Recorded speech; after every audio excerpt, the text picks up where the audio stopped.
Gracias, presidente. Gracias al compareciente por compartir su análisis sobre el fenómeno de la desinformación.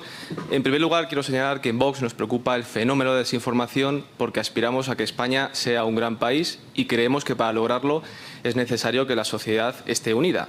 Y precisamente lo que provoca el fenómeno de la desinformación, sobre todo la desinformación política, es que la sociedad cada vez esté más dividida y enfrentada. Y cabe preguntarse de dónde procede esa desinformación. Porque muchas veces se señala, se pone el foco sobre las redes sociales, usted lo ha hecho. Sin embargo, pocas veces se pone el foco sobre los medios de comunicación. Y lo que hemos visto en los últimos años es cómo el origen de esa desinformación muchas veces procede del poder político y luego los medios de comunicación, algunos de ellos, difunden esa desinformación que ha sido originada por el poder político.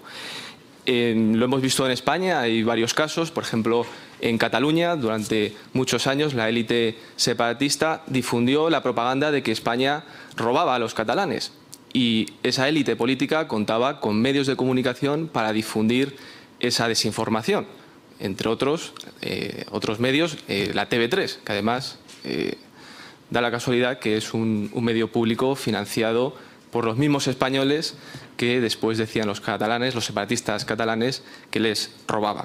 En el País Vasco pasaba algo parecido. El separatismo vasco y ETA contaban también con un medio de comunicación, contaban con Gara, para difundir, incluso para justificar la actividad armada de la banda terrorista ETA. Salvando las distancias y de una manera más reciente hemos visto cómo durante la pandemia muchos medios de comunicación difundían o hablaban de las informaciones que lanzaba el Gobierno sobre la pandemia, sobre las consecuencias que podría tener la pandemia para nuestro país. Vimos cómo desde los medios de comunicación primero se decía que no había que preocuparse por la pandemia, como decía el Gobierno y como se decía desde el Ministerio de Sanidad. Usted, por ejemplo, en una tertulia dijo que el COVID se iba a pasar como una gripe, una semana en casa con ibuprofeno. No es algo de lo que alguien se deba preocupar. Es una afirmación que realizó usted durante una tertulia. Y durante la pandemia, además, los medios de comunicación, las principales cabeceras de nuestro país, publicaron una propaganda del Gobierno en todas sus portadas que decía que de la pandemia íbamos a salir más fuertes, cuando la realidad es que miles de personas estaban muriendo y miles de empresas estaban cerrando. Da la sensación que muchas veces los periodistas escriben no para los ciudadanos, sino para los políticos o para el poder político. En la primera sesión que tuvimos en esta comparecencia tuvimos a la directora de contenidos de la cadena SER, Montserrat Domínguez, que nos confesó que a la hora de hacer periodismo ellos tienen un sesgo ideológico. Algo que entendemos que un medio pueda tener un sesgo ideológico en sus editoriales. Entendemos que puedan tener matices a la hora de transmitir la realidad. Pero lo que vemos, lo que detectamos es que desde muchos medios de comunicación se da un paso más allá y no son matices, sino que directamente se lanzan noticias falsas y también se oculta una realidad a los españoles. Yo tengo aquí una fotografía, no sé si usted conoce a este señor, se llama David, tenía 38 años y hace unos días defendió a su mujer y a una niña de 14 años de las agresiones verbales y del acoso de 3 magrebíes. David, este fin de semana, estaba en su trabajo y recibió la visita de esos 3 magrebíes. Le asesinaron con bates de béisbol, le pegaron una paliza. Dejó a su mujer y a su hijo sin marido y sin padre. Ustedes en su medio de comunicación, este es el diario, la portada de hoy, no aparece su rostro, ayer tampoco. Nos metemos en la edición de la Comunidad Valenciana y tampoco, no aparece su rostro. Da la sensación de que en estos momentos los medios de comunicación están ocultando una parte de la realidad que están sufriendo los españoles. De siempre el poder político ha cometido abusos y los medios de comunicación se encargaban de defender a los ciudadanos de esos abusos y de esas mentiras del poder político. Se decía que los medios de comunicación eran el cuarto poder. Pues en estos momentos los españoles están sufriendo un abuso, que son las leyes que provocan el efecto llamada, que provocan la entrada de miles de personas sin ningún control, y eso está provocando que los españoles estén viendo cómo se les reduce su derecho a la vida, su derecho a la propiedad, su derecho a la tranquilidad, su derecho a la seguridad. Y se ve como en algunos medios de comunicación no están defendiendo a los ciudadanos de ese abuso político que se está cometiendo contra ellos. Este es un caso, es un ejemplo que hemos visto recientemente, pero vemos cómo desde su medio de comunicación hay víctimas de primera y hay víctimas de segunda. Cuando el agresor es una persona que procede de otro país, que ha sido importada desde otros países y comete estos abusos contra los españoles, no aparece o no se le da la importancia que se merece. Y bueno, para preguntar, quería que usted nos contase o que hiciese énfasis en cómo esos medios de comunicación pueden volver a defender a los ciudadanos. Si considera usted que desde esos medios de comunicación se está provocando una desinformación, cómo atajarla, cómo solucionarla, y también que nos contase, ha citado usted la publicidad institucional, si en algunos casos esa publicidad institucional es la que provoca que el periodismo, que los medios de comunicación defiendan más al poder político que a los ciudadanos. Nosotros en el diario.es tenemos una serie de principios editoriales. Unos principios que son públicos, muy pocos medios lo hacen. Nosotros tenemos un estatuto que se puede consultar, que está a disposición de todos nuestros lectores, donde explicamos cuáles son las prioridades editoriales y cuál es la línea editorial del diario. Y ahí defendemos una serie de cuestiones. Nosotros podemos ser críticos con el Gobierno, pues con cómo ha gestionado la valla de Melilla, por ejemplo, lo somos. O podemos ser críticos del Gobierno con esto del CIS, lo somos. Lo que no vamos a compartir es el mismo tipo de críticas que tienen ustedes, porque es nuestra propia línea editorial la que decide cuáles los asuntos que creemos criticables en el Gobierno y cuáles no. Se puede criticar, que es algo que hemos discutido en muchas ocasiones, al Gobierno de Sánchez por haber cambiado de opinión con la ley de amnistía, sin duda. Pero nuestra crítica principal, y viene de antes, es no haber dado una solución al problema catalán, que creo que sí que soluciona la ley de amnistía. Y también creo que... Antes creo que en mi intervención lo he dejado claro. A mí me preocuparía mucho cualquier regulación de la prensa que pudiera ser usada con un gobierno distinto al que hay hoy. Yo creo que las leyes se hacen pensando en que cualquier día gobierna Donald Trump y tienen que estar pensadas para que, independientemente del color político, de la simpatía, antipatía, de cómo esté regulada, no sean una amenaza para los medios. A mí la verdadera amenaza me parece la ley actual, que, como le decía, permite publicar originales o permite sancionar desde el punto de vista administrativo a los medios de comunicación. Esa es la ley vigente. Nadie se atreve a aplicarla porque nadie tiene la vergüenza torera de hacerlo. Nunca, en los 40 años que llevamos de democracia. Pero espero que no nos encontremos en el futuro, no tengamos que lamentar en el futuro que llegue un gobierno que sí que se atreva a aplicar lo que viene en la ley en vigor, que es terrible, ¿eh? Les pido por favor que la lean, porque además de sonrojante, porque en el preámbulo habla de los principios del movimiento nacional y cosas así, firmado por Franco. Después en el propio texto se habla de esto, sanciones administrativas a los medios de comunicación, obligatoriedad de publicar los originales que manda el Ministerio de Información, en fin. Se quitaron muchas de las cosas que se había hecho mal en la ley, más duras, en la ley franquista, que no tenía la censura previa, ese fue el paso de esa ley, pero sí que tenía, por ejemplo, que era el Gobierno quien decidía quién podía ser director y había una habilitación ministerial. Eso se quitó. Pero muchas cosas que se dejaron, que en el 77 parecieron razonables, quiero entender, porque por eso se dejaron, siguen en vigor.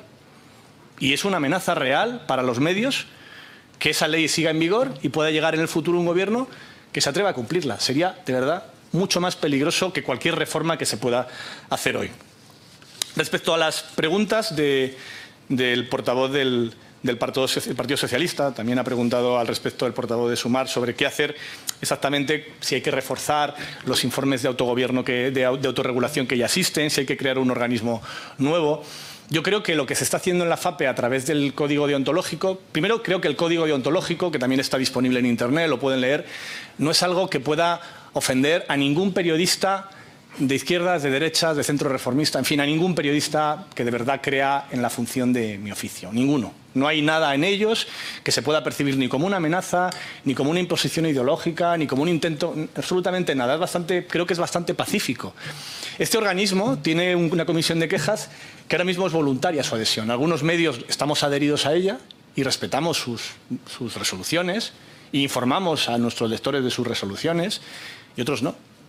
Lo que pide la ley europea, que es una ley que han votado prácticamente todos los grupos presentes en el Parlamento español, salvo Vox, lo que pide la ley europea es simplemente que haya que adherirse a un código independiente de autorregulación y ni siquiera establece uno obligatorio.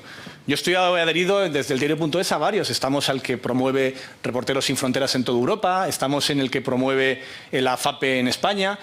Pueden ser varios, pero tiene que ser alguno al menos. Es decir, que cualquier medio tiene que presentar a sus lectores, uno, cuál es eso que hacemos nosotros de nuestro estatuto, cuáles son tus prioridades editoriales y que entiendo que son una decisión individual de cada medio. Por ejemplo, nosotros consideramos prioritario informar de la crisis climática y consideramos prioritario informar del coste de la vida en la cesta de la compra y consideramos menos prioritario informar sobre el mercado de valores de Wall Street. Y esto es una decisión editorial, en parte se puede llamar ideológica, que te lleva después a poner el foco en determinados asuntos y otros no. Contesto con esto al portavoz de Vox que me preguntaba por el tema de la noticia de la persona asesinada este fin de semana en Alicante, en Denia. Nosotros, además de la edición local, la edición autonómica en Valencia, tenemos una edición local en muchas ciudades. Una de ellas es Alicante. Le enseño la noticia, la tengo aquí. Claro que la publicamos. Aquí está la noticia.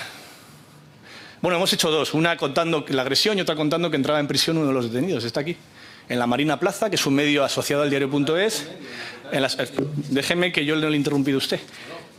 Está aquí. Lo que también tenemos es la decisión editorial de no convertir la anécdota en dato y no convertir algo anecdótico como un lamentable asesinato en un ejemplo de que España está sometida a un problema gravísimo como ustedes creen. Es verdad que le reconozco que su estrategia funciona. Se vio en una reciente encuesta en Cataluña donde cuando a la gente le preguntaban cuántos inmigrantes hay en Cataluña, respondían que el doble de los que realmente hay. Y esto se debe precisamente al convertir, al ejercicio de elegir las cerezas adecuadas para crear un problema donde afortunadamente en España no lo hay. Porque ni tenemos un problema de muertes violentas por encima de la media europea, ni tenemos un problema generalizado en ningún caso de inmigrantes asaltando a españoles de bien. Lamentando enormemente el asesinato como lamento todos, faltaría más. Y luego también en la pregunta, no he terminado de contestar a la pregunta que me he desviado sobre qué hacer con el Consejo Estatal. Si hace falta crear un organismo nuevo. Yo también creo que la CNMC no parece de entrada el organismo adecuado porque tiene un sesgo muy distinto, está más pensado para cuestiones de competencia, que es una parte de las atribuciones que le reconoce la ley, pero hay otra parte que no tiene nada que ver con todo esto. Se me ocurren dos vías, que o bien haya unos puestos específicos dentro de ese paraguas destinado a ese tipo de regulador o que se cree uno específico para esta cuestión.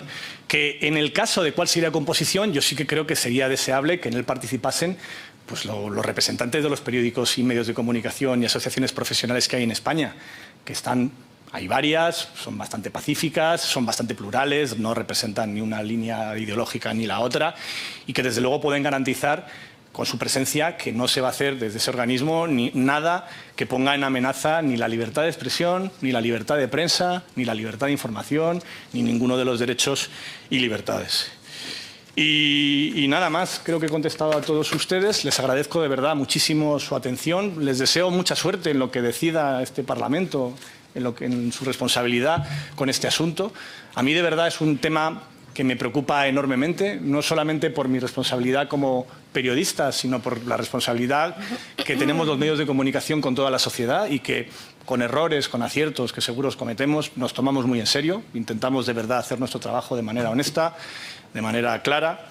Un asunto más, la publicidad institucional, que me preguntaba también el portavoz de Vox. Miren, nuestros datos son claros, están publicados en nuestra página web. Nosotros recibimos del Gobierno central el 3,9% de todos nuestros ingresos. 3,9%. Un poco más de medio millón de euros en un presupuesto de casi 14 millones. En total, esa cantidad que recibe el diario.es del Gobierno central y de todas las empresas públicas participadas al 100% por el Gobierno central, Renfe, Paradores, Correos, AENA, las empresas públicas presentes en la SEPI, De todo el presupuesto público que reparte el Gobierno central a medios de comunicación, el diario.es recibe el 0,2% del total.